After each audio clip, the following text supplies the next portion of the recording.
If any of my viewers have epileptic activity, please do not watch this video. Thank you.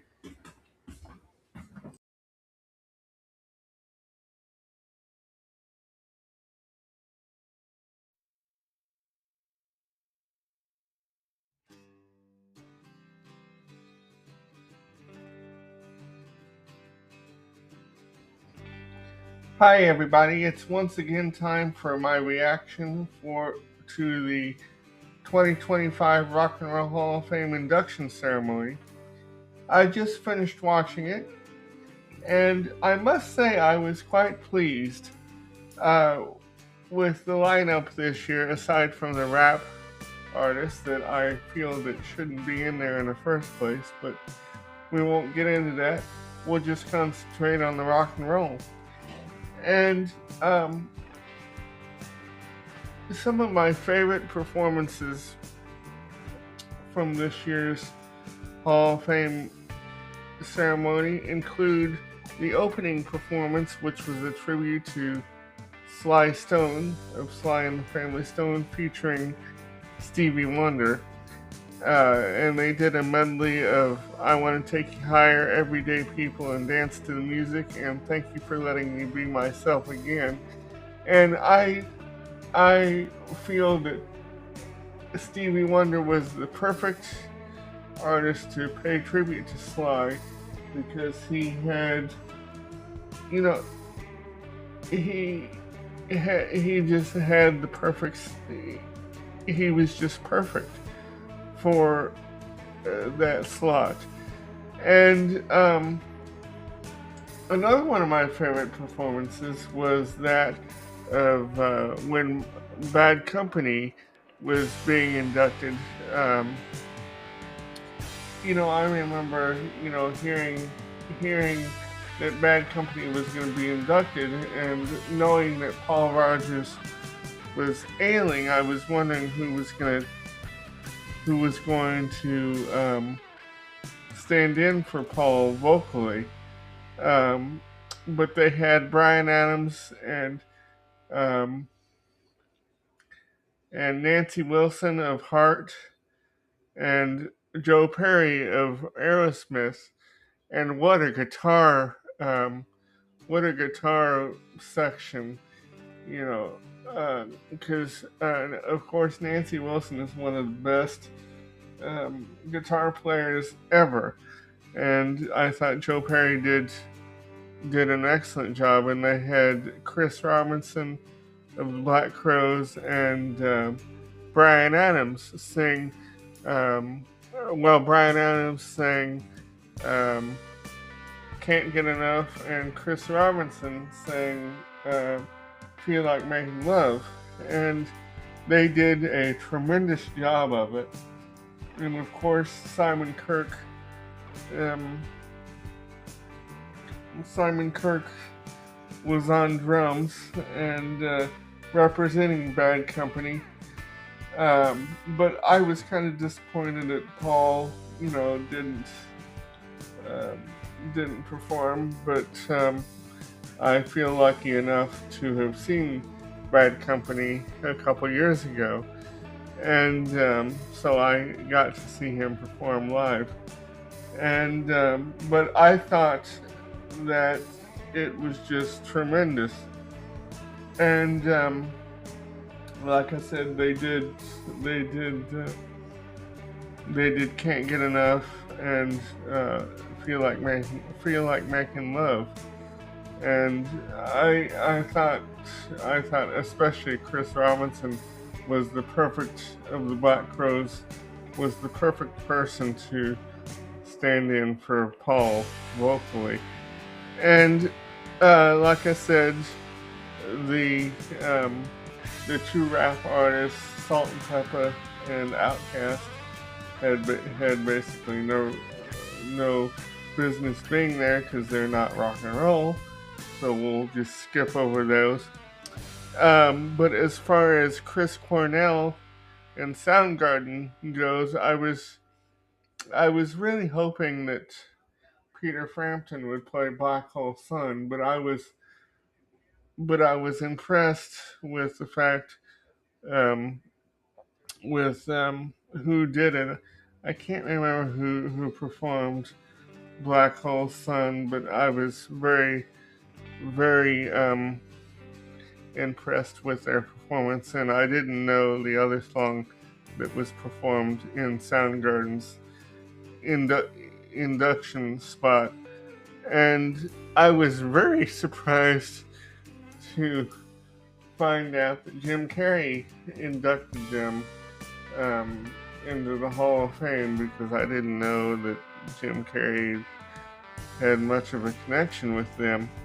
But as far as the induction of Warren Zevon, I was very happy to find out that David Letterman was going to be the one inducting Warren, because I knew that David and Warren were very close friends. Warren had been on Letterman's show numerous times and stood in for Paul Schaefer when he was making Blues Brothers 2000 as musical director, and they showed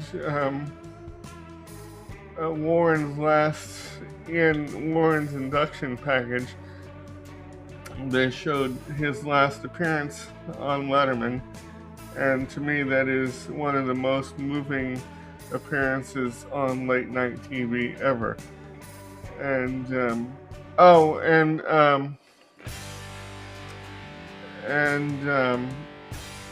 they did Glorious Guns and Money with Waddy Wachtel, and I can't remember who. The Killers performed Glorious Guns and Money with Waddy, and they did a tremendous job of it. But another artist that I'm not too familiar with, aside from the one song, and that was only because it was a theme song to a podcast I listened to, was the White Stripes. I'm more familiar with Jack White's solo career through his production work with Loretta Lynn and Neil Young, and I thought whoever did I thought the performance of the one White Stripes song that I know was tremendous, but I can't remember who did it. So if you watched the Hall of Fame, you can see who did it, and but another great performance that I was very happy with was that of Cyndi Lauper, who was inducted by Doja Cat, and I thought her Doja Cat's speech inducting Cyndi was very moving, and I thought the performances of True Colors and Time After Time were moving too. And of course they did the obligatory Girls Just Want to Have Fun. And then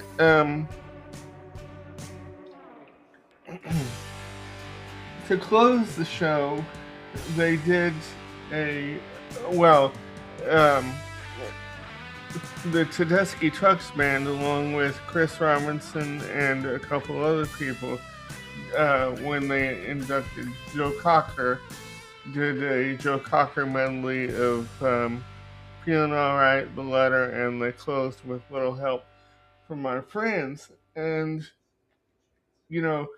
Bryan Adams sang a couple lead parts on Little Help from My Friends, which I don't think he had the right voice for that song. But overall, I thought the performance was tremendous as well. But Bryan Adams was the one that inducted Joe, and I thought he did a tremendous job of it. The only misstep was his lead on Little Help from My Friends. I don't think he had the right voice for that. Oh, and also, you know, this is one gripe that I have, aside from the fact that the Hall of Fame is inducting rap artists. This is one gripe that I have. My favorite bass player, or one of my favorite bass players, was inducted, and I wish her induction would have been televised, because I would have liked to have seen it, but it wasn't. And her name is Carol Kay, and she is the greatest bass player that ever existed. And another moving performance was Elton John did a very moving performance of God Only Knows by the Beach Boys in tribute to Brian Wilson, and I thought that was very moving, and because Elton had done it before, and I thought he was the perfect, performer to eulogize Brian in that way. Another performer that I was kind of disappointed about not being able to see was the induction of Chubby Checker, which I don't know why they didn't televise that, but I'm not ABC. By the way, you can watch the full unedited performance, or full unedited induction ceremony on Disney Plus, I believe, or on ABC. But overall, I really enjoyed this year's Hall of Fame induction ceremony. And the screen recording is going to be a list of all the inductees, and not just the ones that were televised, but the inductees that weren't, like Carol Kay, Lenny Waronker,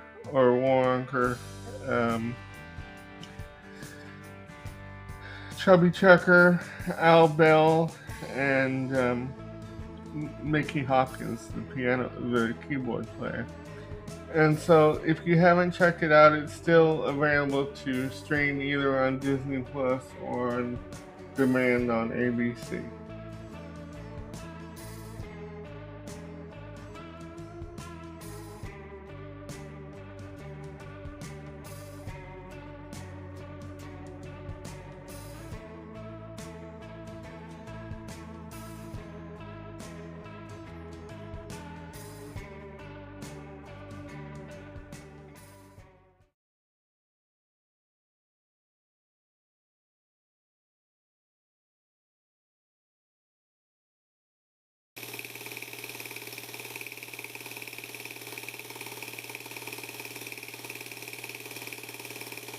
Shot and produced by Edinburgh. Audio and video provided by WeVideo and the YouTube Music Library. Screen recording taken from the Rock and Roll Hall of Fame's website.